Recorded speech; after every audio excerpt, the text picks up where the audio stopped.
আমরা রাজনৈতিক স্লোগান হিসাবে আজাদি শব্দটা ব্যবহার করি, স্লোগান দিই, কিন্তু আজাদি মানে কি? কি হইলে আমরা আজাদ হব, আর আজাদি কেন আমাদের জন্য গুরুত্বপূর্ণ? এই আলাপটা করা হয় নাই কখনোই। কিন্তু এই আলাপটা না করলে আমি আপনি অন্ধকারে থাকবো। আর আমি বা আমরা আসলে কি চাই সেটা যদি পরিষ্কার না হয়, তাহলে আমরা কেউই সেটা পাওয়ার জন্য জান লড়াই দেব না। এই আজাদি ধারণা বোঝার জন্য আমাদের দর্শনের একটা খুবই গুরুত্বপূর্ণ বইয়ের সাহায্য নিতে হবে। দর্শন শুনে আবার ডরায়েন না, একেবারে চালাইয়া বুঝে যাবেন। বইটার নাম হইতেছে হেগেলের ফেনোমেনোলজি অফ স্পিরিট। আজকের ভিডিও পুরাটা মন দিয়ে দেখলে দুনিয়াটা আপনার সামনে বদলায় যাবে, দুনিয়াটা অন্যরকম দেখাবে। আসেন আল্লাহর নামে শুরু করি। একটা দৃশ্য কল্পনা করেন, ঢাকার গুলশানের একটা অভিজাত এলিট ফ্ল্যাট। সাহেব আর বেগম বসে আছেন সোফায়, এসির ঠান্ডায়, হাতে গরম কফি, মোবাইল, চোখ টিভির স্ক্রিনে। আর পাশের রুমে মেয়েটা ঝাড়ু দিতেছে, রান্নাঘরে আরেকজন মাছ করতেছে, দারোয়ান নিচে পাহারায় দাঁড়ায় আছে। ড্রাইভার গাড়ির কাছে একটা প্রশ্ন করেন নিজেরে, সাহেব কি ভাত রাঁধতে পারে? পারে না। ঘর মুছতে পারে? পারে না। তাইলে এই বাড়ি তো আসলে কাজের লোকেরা চালায়, আসল কর্তা তো তাইলে তারা, তাই না? আপনার মনে এখন এখন একটা পাল্টা প্রশ্ন আসতেছে, আরে কাজের যে মেয়ে যে রাগ করে চলে গেলে কি হবে? সাহেব আর একজন রেখা ফেলবে, তাই না? লাইনে তো অনেক লোক দাঁড়ানোই আছে। একদম ঠিক কথা। আর এইখানেই আসল প্যাচ। কাজের মেয়ে কাজ বন্ধ করতে পারে না। কেন পারে না? কারণ মাসের শেষে বেতন না পাইলে তার বাচ্চা না খেয়ে থাকবে, ঘর ভাড়া বাকি পড়বে, গ্রামে টাকা যাইবে না, ক্ষুধা তারে বেঁধে রাখছে। সে চলে গেলে সাহেবের সাময়িক অসুবিধা, কিন্তু সাহেব টাকা দিয়ে আরেকজনকে কিনে আনবে। দাস বদলানো যায়, মানে হইতেছে আসল প্রভু তাইলে সাহেব না, সাহেবের টাকা। এইবার আরেকটু গভীরে যান। টাকা জিনিসটা কি? টাকা তো শুধু একটা প্রতিশ্রুতি, অন্য কেউ তোমার জন্য কাজ করবে। সাহেবের টাকার জন্য তখনই যখন কাজ করতে রাজি এরকম লোক আছে। এখন ভাবেন যদি একদিন সব কাজের লোক, সব দারোয়ান, সব শ্রমিক, সব ড্রাইভার সব একসাথে হাত গুটায় নেয়, তখন সাহেবের টাকা স্রেফ কাগজ, কিনার মতো কেউ নাই। গোটা শহর ঠায় না যাবে। মানে সাহেবের প্রভুত্ব আসলে ধার করা, সেটা দাঁড়ায় আছে কাজের লোকদের সম্মতির উপরে। যেই কাজের লোক একা, একজন অসহায়, কিন্তু সবাই একসাথে হইলে অপ্রতিরোধ। তাহলে আসল কর্তাকে যার নাম কাগজে আছে, নাকি যাদের হাত কাজ করে? এই সাধারণ প্রশ্নের ভেতর থেকে 200 বছর আগে এক জার্মান দার্শনিক একটা গোটা দর্শন তৈরি করে ফেলছিলেন, যে দর্শন পরে 200 বছর দুনিয়াকে চালাইছে। লোকটার নাম হেগেল। বইটার নাম ফেনোমেনোলজি অফ স্পিরিট, চেতনার যাত্রার বই। 71-এর চেতনা। আর হেগেলের ছাত্র কার্ল মার্কস এই প্রশ্নটা নিয়ে গেছিলেন আরো গভীরে, যেখানে আমরা একটু পরে পৌঁছাবো। এই বই পড়লে আপনি বুঝবেন মার্কস কই থেকে আসছে, উপনিবেশের কালা মানুষের মনের ভেতরে কি ঘটছিল, 1971-এ বাঙালি কেন পাকিস্তানের কাছ থেকে স্বীকৃতি চাইছিল, পায় নাই, শেষে রক্ত দিয়ে আদায় করছিল, আজকে কেন বাঙালি মুসলমান নিজের পরিচয় নিয়ে এত ভাবতেছে। এই সব প্রশ্নের শিকড় একটা জায়গায়, সেই জায়গাটার নাম ফেনোমেনোলজি অফ স্পিরিট। আজাদির ধারণা আবিষ্কার করতে গিয়ে আজকের এপিসোডে কোন বিতর্কের জবাব দিলেন, আমাদের কি কাজে লাগে সেই বিতর্কটা, কোথায় ফাঁক রেখে গেলেন, কারা তারপরে এই আলাপটা আগায় নিলেন। আসেন শুরু করি। অক্টোবর মাস, জার্মানির ছোট্ট শহর ইয়েনা। হেগেল তার ভাড়া বাসায় বৈশা বইয়ের শেষ পৃষ্ঠা লিখতেছেন। দূরে কামানের আওয়াজ, শহরে নেপোলিয়নের সৈন্য ঢুকতেছে, প্রুশিয়ার সেনাবাহিনী হাইরা গেছে। হেগেল জানালা দিয়ে তাকাইলেন, দেখলেন নেপোলিয়ন ঘোড়ায় চড়ে রাস্তা দিয়ে যাইতেছে, টকবক টকবক টকবক টকবক করে। হেগেল পরে চিঠিতে লিখলেন, আমি বিশ্বের আত্মা ঘোড়ায় চড়ে যাইতে দেখলাম। এটা সাধারণ কোনো লাইন না। হেগেল মনে করতেছিলেন নেপোলিয়ন একটা মানুষ না মাত্র, ইতিহাসের একটা শক্তি। ফরাসি বিপ্লব যে স্বাধীনতার ধারণা পয়দা করছিল, নেপোলিয়ন সেটা ঘোড়ায় চড়া ইউরোপের দেশে দেশে নিয়ে যাইতেছে। আর সেই মুহূর্তে, ঠিক সেই দিনই হেগেল শেষ করতেছিলেন এমন একটা বই যেটার মূল কথা হইল ইতিহাস একটা যাত্রা। মানুষ ধাপে ধাপে ধাপে ধাপে নিজের চেনে, নিজের স্বাধীনতা বুঝে। আর সেই যাত্রার ভেতর দিয়ে আমরা সবাই আমাদের নিজেদের চিনতে শিখি, আর নিজেরা যে অবস্থার মধ্যে আছি সেটা পরিবর্তন করার চেষ্টা করি। ওটা ছাপা হইল 1807 সালে। কেন তাইলে হেগেল রে আসলে এই চিন্তাটা করতে হইল, এই চেতনার যাত্রাটা আবিষ্কার করতে হইল? আসেন সেটা বুঝে দেখি। হেগেলের আগের প্রজন্মের সবচেয়ে বড় দার্শনিক ছিলেন কান্ট। কান্ট কইছিলেন মানুষের জ্ঞানের একটা সীমা আছে। আমরা চোখ দিয়া রং দেখি, কান দিয়া শব্দ শুনি, হাত দিয়া স্পর্শ করি, মানে জিনিসটা আমাদের কাছে কেমন দেখায় সেটা আমরা জানি, কিন্তু জিনিসটা নিজে আসলে কি সেটা জানার দরজা বন্ধ। উনি কইলেন আপনার সামনে একটা কলা আছে, হলুদ লম্বা বাঁকা। কান্ট কইতেছেন এটা আপনার চেতনায় ভেসে ওঠা কলা। কলাটা নিজে আপনার চোখের বাইরে আসলে কি সেটা আপনি জানবেন না। জ্ঞানের সামনে একটা দেয়াল, এই পাশে আমরা, ওই পাশে আসল সত্য। দেয়াল পর্যন্ত যাওয়া যায়, পার হওয়া যায় না। এখন এই দেয়ালটা কেন সেই যুগের মানুষদের জন্য এত বড় বিপদ হইয়া দাঁড়াইল? কান্টের পরের প্রজন্মের চোখে তাকান, তাদের সামনে চলতেছিল ফরাসি বিপ্লব। মানুষ রাজার মাথা কাটতেছে, প্রজাতন্ত্র পড়তেছে, যুক্তির নামে গোটা দুনিয়া নতুন করে সাজাইতেছে। আর এই গোটা প্রকল্পের ভিত্তি একটাই, বিশ্বাস। কোন বিশ্বাস? মানুষের যুক্তি বাস্তবতা বুঝতে পারে, আর বুঝলে বদলাইতেও পারে। ঠিক সেই মুহূর্তে কান্টের দেয়াল কইতেছে তোমাদের যুক্তি আসল বাস্তবতা পর্যন্ত পৌঁছায় না। এটা ভয়ঙ্কর, কারণ যুক্তি যদি বাস্তবতা ছুঁইতেই না পারে, তাহলে যুক্তি দিয়ে দুনিয়া বদলানোর গোটা বিপ্লবী স্বপ্নটাই ভিত্তিহীন হয়ে যায়। মানুষ তার নিজের চোখের সামনে ঘটতে থাকা পরিবর্তনটাও দেখা করতে পারে না। তরুণ প্রজন্ম ফিক্টে, শেলিং, হেগেল এই দেয়াল দেখে অস্থির, তারা চায় দেয়ালটা ভাঙতে। তখন হেগেল এসে কইলেন, ভাই কান্ট, আপনার এই দেয়াল ভুল। কেন ভুল? হেগেল মোক্ষম যুক্তি দিলেন। কিসের যুক্তি? উনি কইলেন দেয়াল তুলতে হলে আপনার দেয়ালের দুই পাশে চিনতে হয়। আপনি যখন কইতেছেন ওই পাশে এমন কিছু আছে যে আমি জানি না, আপনি যে ওই পাশটা জানেন না, ওটাই তো একটা জ্ঞান। কারণ ওই পাশের কিছু জানি না বলার সাথে সাথেই তখন আপনি ওই পাশটা নিয়েই একটা দাবি কইরা ফেললেন। তো সীমাটা টানার মুহূর্তেই সীমাটা পার হইয়া গেলেন। আমি যে জানি নাই, এটাও তো একটা জ্ঞান যে আমি এই জিনিসটা জানি না। আমি জানি না, এটা এক ধরনের জানা। আর হেগেলের আসল মুনশিয়ানা এখানে যে আমাদের জ্ঞান হয়তো আসল সত্য ধরতে পারবে না, এই যে ভয়টা, সেই ভয়টাই আসলে ভুল। কারণ ভয়টা আগে থেকে ধরে নিতেছে জ্ঞান আর সত্য দুইটা আলাদা জিনিস, একটা দিয়ে আর একটা ছোঁয়া যায় না। হেগেল কইলেন না, চেতনা নিজের ভেতর দিয়াই সত্যে পৌঁছায়, ধাপে ধাপে। আজকে যেটা মনে হইতেছে জানা যায় না, কালকে সাধারণ জ্ঞান হইয়া যাবে সেটা।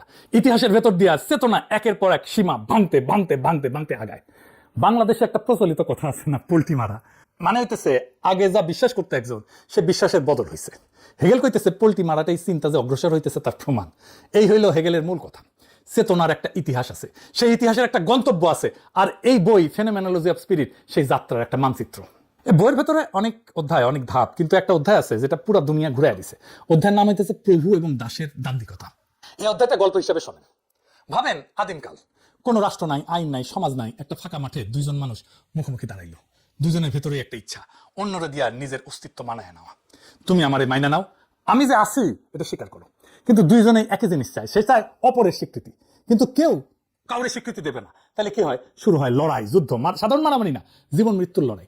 লড়াইয়ের এক পর্যায়ে দেখেন একজন পিছাইতে শুরু করলো, হাঁপাইতেছে, হাত উঠাইলো, মাফ করেন, আমি হার মানতেছি, আমার বাঁচতে দেন। কেন পিছাইলো? কারণ মৃত্যুরে সে ভয় পায়, সে বাঁচতে চায়। অন্যজন মৃত্যু পরোয়া করে না, সে জিতলো। যে জিতলো সে হইলো প্রভু, আর যে হারলো সে হইলো দাস। গল্পটাই পর্যন্ত খুব সাধারণ, কিন্তু হেগেলের আসল চমকের পরে হেগেল কইতেছেন, দাঁড়ান দাঁড়ান দাঁড়ান, ভালো করে দেখেন, যে জিতছে সে আসলে যেতে নাই। কিভাবে? প্রভু এখন কাজ করে না, দাস কাজ করে, প্রভু খালি ভোগ করে। মনে পড়তেছে গুলশানের সাহেবের কথা। হেগেলের গল্পে ঠিক ওই একই জিনিস। সাহেব বসে আছেন, কাজের লোক রান্না করতেছে, ঘর মুছতেছে, সাহেব ভোগ করে, দাস কাজ করে। হেগেলের চোখে সাহেব দাসের উপরে নির্ভরশীল। প্রভু দেখতে শক্তিশালী, কিন্তু আসলে নির্ভরশীল। আর একটা প্যাচ আছে, প্রভু চাইছিল কি? সমান মানুষের কাছ থেকে স্বীকৃতি, তাই না? তুমি আমারে মাইনা নাও। এখন যে তাকে স্বীকৃতি দিতেছে সে সমান না, সে দাস। সে স্বীকৃতি দিতেছে ভয়ে। ভয়ের স্বীকৃতির মূল্য আছে কি? মূল্য নাই। ধরেন আপনি একজনকে বন্দুক দেখায় কইলেন, তুই আমার শ্রেষ্ঠ কবি ক। সে কইবে, কইতে বাধ্য, কিন্তু আপনি কি সত্যি শ্রেষ্ঠ কবি হয়ে গেলেন? হন নাই। কারণ আপনি জানেন তো সে ভয় কইতেছে। প্রভুর অবস্থা এটাই, সে যা চাইছিল সেটা সে পায় নাই, সে আটকা পড়ে গেছে। আর দাস, দাস কাজ করে, মাটি কোপায়, ফসল ফলায়, ঘর বানায়, কাপড় বনে।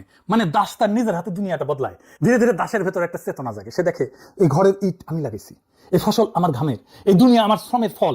দাস নিজের চিনতে শেখে, কাজের ভিতর দিয়া, ঘামের ভিতর দিয়া, উৎপাদনের ভিতর দিয়া। হেগেল বলেন, শেষ পর্যন্ত দাস হইল সেই চরিত্র যার ভবিষ্যৎ আছে।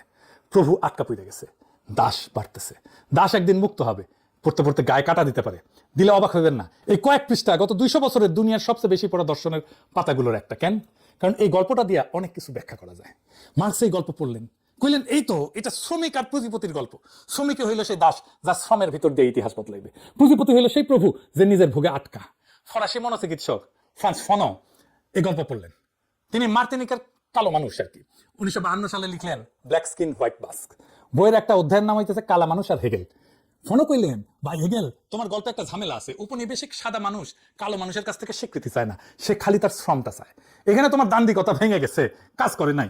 ফোনের এই সংশোধন থেকে গোটা পোস্ট কলোনিয়াল তত্ত্বের জন্ম। কিন্তু আজাদির সাথে দর্শনের সম্পর্ক কি? আসেন সেটা এখন আলাপ করি। আজাদি এই হেগেলের সাথে, ফেনোমেনোলজি অফ স্পিরিটের সাথে ঢাকা চট্টগ্রামের মানুষের কি কাজে লাগবে? এটা আমি 3টা জায়গায় দেখাবো। এক, উপনিবেশের ক্ষত বোঝা। বাংলাদেশের ভিতরে একটা জিনিস আছে যেটা আমরা চিনি কিন্তু নাম দিই না। সাদা মানুষ দেখলে আমরা যে কেমন একটা ভাব দেখাই না, পশ্চিমে একটা ব্র্যান্ড দেখলে যে আমাদের চোখ চকচক করে, ইংরেজি বললে যে আমরা একটু সমীহ পাই, ইংরেজি যখন কেউ কথা কয় তার লিখে হাঙ্কেরে মনে হয় ঠিকই লিখেছে, ঠিকই কইছে। এই পুরো মনস্তত্ত্বের নাম কি? উনি কইছিলেন উপনিবেশের কালো মানুষ সাদা মানুষের চোখে নিজেকে দেখে। সে নিজের চামড়া কালা বইলা নিজের নিকৃষ্ট ভাবে। সে চায় সে চায় ফর্সামে বিয়ে করতে, সে চাই ইংরেজি কইতে, সে চাই বিলাত যাইতে। এটা ব্যক্তিগত দুর্বলতা না, এটা উপনিবেশিক মনস্তত্ত্ব। 200 বছর ব্রিটিশ শাসন এই মনস্তত্ত্ব আমাদের ভিতরে রোপণ করে দিয়ে গেছে। আর এই মনস্তত্ত্বের তাত্ত্বিক ব্যবচ্ছেদটা ফলো করছেন হেগেলের প্রভু দাসের দান্দিকতা ব্যবহার করে। আমরা যদি নিজেদের চিনতে চাই, এই হাতিয়ারটা লাগবে। 2 নাম্বার, স্বীকৃতির রাজনীতি। আজকে দুনিয়ার সবচেয়ে বড় রাজনৈতিক লড়াইগুলো স্বীকৃতির লড়াই। বাঙালি মুসলমান কেন কয় আমরা আলাদা, আমাদের ইতিহাস আছে, আমাদের সংস্কৃতি আছে, তোমরা আমাদের মাইনে নাও। ফিলিস্তিন কেন বলে আমাদের অস্তিত্ব স্বীকার করো। কালা আমেরিকান কেন বলে ব্ল্যাক লাইভস ম্যাটার। নারী কেন কয় আমরাও মানুষ। এই সব লড়াইয়ের কেন্দ্রে একটাই প্রশ্ন, অন্যে আমাকে কেমনে দেখে। আমি কি তার চোখে মানুষ, নাকি বস্তু, নাকি দাস? হেগেল কইছিলেন মানুষ একলা একলা মানুষ হয় না, অন্যের চোখে স্বীকৃতি পাইয়া মানুষ হয়। এই কথাটা আজকের পরিচয়ের রাজনীতির ভিত্তি। 3 নাম্বার, মুক্তির ধারণা বদলায় যাওয়া। আজাদির আসল মানে খুঁজে পাওয়া। আমাদের সাধারণত যে মুক্তির ধারণা, আমার যা ইচ্ছা তাই করবো, কেউ ঠেকাইতে পারবে না, এটা পশ্চিমা উদার গণতন্ত্রের আজাদি, একলা মানুষের আজাদি। হেগেল কইতেছেন না, ধরুন আপনি একটা বনে গিয়ে একলা থাকেন, কেউ আপনাদের বিরক্ত করে না, যা ইচ্ছা তাই করবেন, আপনি কি মুক্ত? হেগেলের জবাব না, আপনি মুক্ত না, আপনি একলা। আপনার চেনার মানার ঠেকানোর কেউ নাই, তাই আপনার আজাদিরও কোনো মানে নাই। মরুভূমিতে রাজা হওয়া আর রাজা না হওয়া একই কথা।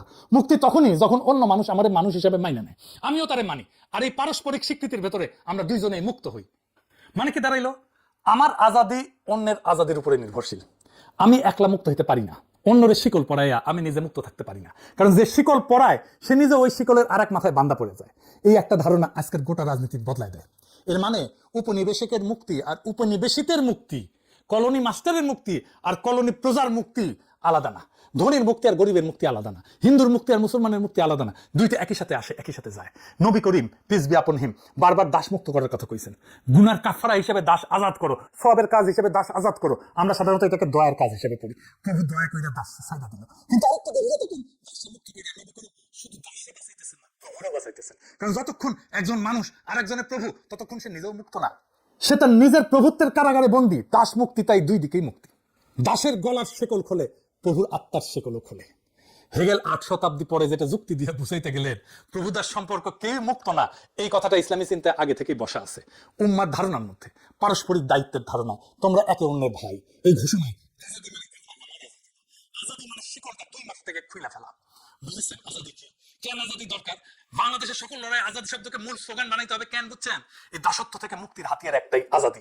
শুধু আল্লাহর কাছে আত্মসমর্পণ, অন্য কারো কাছে না, সৃষ্টিকর্তার কাছে আত্মসমর্পণ। মানে কি? মানে পশ্চিম আমার প্রভু না, ইন্ডিয়া আমার প্রভু না, বাজার আমার প্রভু না, রাষ্ট্র আমার প্রভু না, দল আমার প্রভু না। আমি শুধু সৃষ্টিকর্তার আল্লাহর দাস, বাকি সবাই আমার ভাই, আমার দল, আমার সমান। হেগেল দেখাইছিলেন প্রভু দাসের লড়াইয়ে কেউ আসলে মুক্ত হয় না। ইসলাম একটা পথ দেয়, সত্যি সবাই এক মালিকের দাস, তাহলে মানুষের মধ্যে প্রভুদাস সম্পর্ক হারাম। সব মানুষ সমান, সবাই মুক্ত, এটাই আজাদি। এটাই বিলাল রাদিয়াল্লাহু আনহুর কাহিনী। হাবশী কৃতদাস ছিলেন, যারে মক্কার মুশরিকেরা পাথর চাপা দিয়ে নির্যাতন করত। সে বিলাল ইসলাম গ্রহণ করার পরে রাসূলের কাছে এমন সম্মান পাইলেন যে কাবার ছাদে উঠে আজান দিলেন। কৃতদাসের গলায় আজান আরবের প্রভুদের চেতনায় একটা ভূমিকম্প হইল। বিলাল রাদিয়াল্লাহু আনহু যখন কাবার ছাদে আজান দিলেন, সেদিন শুধু একটা কৃতদাস আজাদ হয় নাই, সেদিন প্রভু দাসের গোটা কাঠামোটা ভেঙে পড়ছিল। সবাই এক আল্লাহর দাস, তাই কোনো মানুষ আর এক মানুষের প্রভু না। এটাই আজাদি, সবচেয়ে গভীর আজাদি। আমরা পশ্চিমের দিকে তাকাইয়া ভাবি ওরা যেমন আমরাও তেমন হইলে আজাদ হব, ওদের চোখে নিজেদেরকে মাপি, এটা আজাদি না, এটা দাসত্বের আর এক রূপ, মন উপনিবেশিত। আমরা ভাবি এক দল গেলে আর এক দল আসলে আজাদ হব, এক প্রভুর জায়গায় আর এক প্রভু, এটাও আজাদি না, এটা স্রেফ শেকলের হাত বদল। সত্যিকারের আজাদি একটাই, যেখানে কোনো প্রভু নাই, যেখানে আমি কারো গোলাম না, কেউ আমার গোলাম না, যেখানে আমরা সবাই শ্রমিক আর মালিক, হিন্দু আর মুসলমান, নারী আর পুরুষ, শহর আর গ্রাম, একে অন্যের সমান মানুষ হিসেবে মাইনে নেই। আর সেই পারস্পরিক স্বীকৃতির ভেতরে সবাই একসাথে আজাদ হই। এই আজাদি একলা আসে না, আজাদির জন্য আমাদের সবাইকে দাঁড়াইতে হবে। আজাদির জন্য আমাদের নিজেদের চিনতে হবে, আমাদের শিকল চিনতে হবে, আর সেই শিকলের আর এক মাথা কার হাতে সেটাও চিনতে হবে। বাকিটা আমাদের কাজ, চেনার পরে ভাঙার কাজ। তাই পরের বার যখন রাস্তায় নামে আজাদি বইলা স্লোগান দেবেন, চিৎকার করবেন, তখন শব্দটা আর ফাঁকা শব্দ থাকবে না, ভেতরে আলো থাকবে। সেই শব্দের ভেতরে আপনি জানবেন আপনি ঠিক কি চাইতেছেন, কেন চাইতেছেন, আর কার সাথে কাঁধে কাঁধ মিলিয়ে চাইতেছেন। আর যে আজাদির মানে আপনি বুঝছেন, সেই আজাদির জন্য জান লড়াই দিতে আপনি পিছাইবেন না। সেই আজাদির লড়াই আমাদের চিরজাগরিক থাকবে যতদিন পর্যন্ত সেটা অর্জিত না হয়। ইনকিলাব জিন্দাবাদ, আজাদি জিন্দাবাদ।